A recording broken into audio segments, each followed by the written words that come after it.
શું મિત્રો તમે જાણો છો કે આજે એટલે કે ભાદરવા સુદ બારસની રાત્રે 1965માં દ્વારકા ઉપર પાકિસ્તાન દ્વારા દરિયાઈ હુમલો થયો હતો. માત્ર 20 મિનિટમાં 156 બોમ્બ ફેંકાયા ને નિશાન હતું દ્વારકાધીશ જગત મંદિર. તે સમયે દ્વારકામાં કોઈ સુરક્ષા ન હતી, ઓખામાં નેવી પણ નહોતી, પોલીસ સ્ટેશનમાં ફક્ત 25 થી 30 જવાન હતા.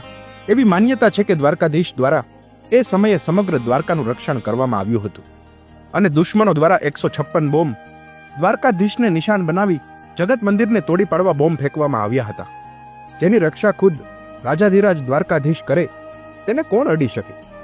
તેમ આ તમામ બોમ્બ દ્વારકા નગરીની સીમાની બહાર જંગલમાં પડ્યા હતા.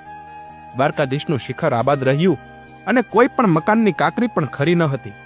એવું પણ કહેવાય છે કે તે સમયના ઘણા વડીલોએ તે સમયે સુદર્શન ચક્રના દર્શન કરેલા અને 55 વર્ષ પૂર્વ દ્વારકાની રક્ષા થઈ તે દિવસથી પ્રત્યેક વર્ષ દ્વારકા ગુગળી બ્રાહ્મણ જ્ઞાતિ 505 દ્વારા આ દિવસને વિજય દિવસ તરીકે ઉજવવામાં આવે છે અને વિષ્ણુ શાસ્ત્રના પાઠ કરી ધ્વજાજીનું પૂજન કરી આ એક દિવસની ધજા વિજય ધ્વજ તરીકે બરોબર બપોરે 12 વાગે ફરકાવવામાં આવે છે.